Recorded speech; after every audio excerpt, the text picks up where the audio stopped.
And in the Unresolved Problems segment tonight, Israel flexing its muscles by practicing a major military exercise last month, sending a powerful message to Iran. 100 fighter jets were involved, and U.S. defense officials think that this could have been a dry run for a bombing of Iran's nuclear facilities. Israeli leaders have said that they will attack if Iran continues to develop its nuclear program, and this exercise certainly sends a strong message that they're ready to go. And with us now is Jeremy Ben-Ami, who is the executive director of J Street, which is a pro-Israel, pro-peace lobbying firm. Jeremy, great to see you. Thank you very much. Now, this is quite something, isn't it? And meant to send quite the message to Iran after Mahmoud Ahmadinejad this week said, check, we won the nuclear game. We've won. What does that tell you? Well, it certainly sends a lot of signals. I mean, it sends signals to Iran. It sends signals here in the U.S. and in Europe. And it's within Israel's right to run these exercises, flex its muscles, and show what it's willing to do. What should the United States, though, do? Because we have a lot of moving pieces on this chessboard right now. Obviously, our concern in Iraq. We, along with the international community, have been trying, with pretty much no success, to stop Iran from pursuing its nuclear ambitions. What next? Well, I think that serious diplomacy would be next. I think that what's been missing is actual serious U.S. engagement.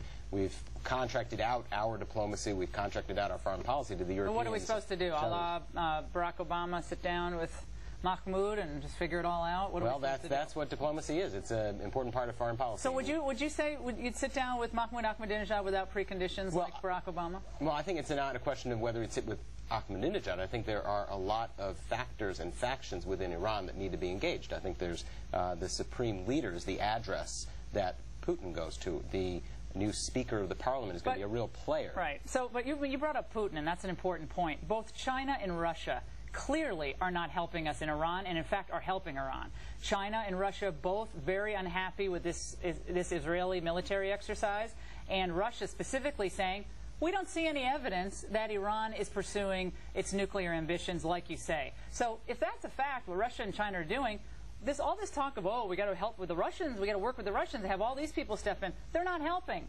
We have been working with the international community. We have been working through the UN, and that has been turbo diplomacy. I mean, this idea that we're not doing anything, Jeremy, I just think that's just wrong. It's just wrong. We are doing things. Doing things, but whether it's an actual serious, sustained effort. What do you think would stop Mahmoud Ahmadinejad from doing what he's doing? Well, let's actually explore the opportunities here. I mean, let's actually go there and talk. Wipe Israel off the face of the map. He starts with that statement. So where do we go from there? There's no question that the man is a madman. There's no question that Iran poses a threat. There's no question that Israel has every right to defend itself. Those things go unquestioned. There's no question that we don't want Iran to have a nuclear weapon. The policy we're pursuing right now is failing. That we should be able to agree on. They are moving ahead with enrichment. They're moving ahead with weaponization. There's no question that the track we're on right now isn't working. So the question is whether there's a better way to go. Isn't the idea that we should be, have this global understanding now about nuclear proliferation, that's just completely out the window, right? I mean, we still have nations that are acting in their individual interests. We have nation states that have sovereign ideas about what they want, their priorities. And Iran is basically saying, you know something, I don't care that the rest of the world doesn't want us to pursue nukes. We're going to have them because Pakistan has them, and Israel is capable of hitting us, and we don't like the fact that America's, right next door in Iraq. And we are going to stand up for ourselves. To heck with the international community. Where's all this global politics now? Well, one of the questions you have to ask is why is Iran doing this? And is part of the reason that they feel actually backed into a corner? And did, in fact, American and Israeli actions over the last years lead to a point where they feel they actually have no other recourse? So it's our fault that Iran is, what is it, 3,000 centrifuges are whirring around? It's our fault? Well, not necessarily our fault, but we could be doing something more to stop it. And we could be actually trying to find avenues to engage with them. We could actually find ways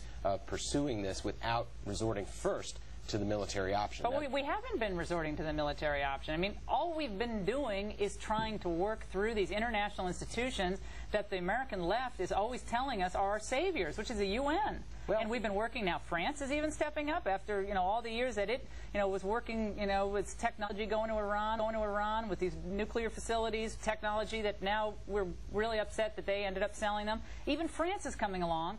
It's still not enough. So it's nice to say we're going to talk, but talk and say what? Do what? The U.S. has actually been absent from these conversations. So I wouldn't say that the U.S. has been actively engaged. So we've contracted this out to the Europeans, and we've let others do our bidding. we have folks like General Petraeus and Secretary of Defense Gates who are saying that the pursuit of aggressive diplomacy is actually an important precondition if you are going to have to pursue some form of military action. I think our voice is out there, but hey, we're willing to try anything, I guess, at this point. Jeremy, thanks a lot for being here. I appreciate it. And when we come back, director Spike Lee reportedly says that if Obama is president, he'll create a chocolate city. Very nice. And later, the state of New York bends over backwards to make transgender kids feel comfy in jail.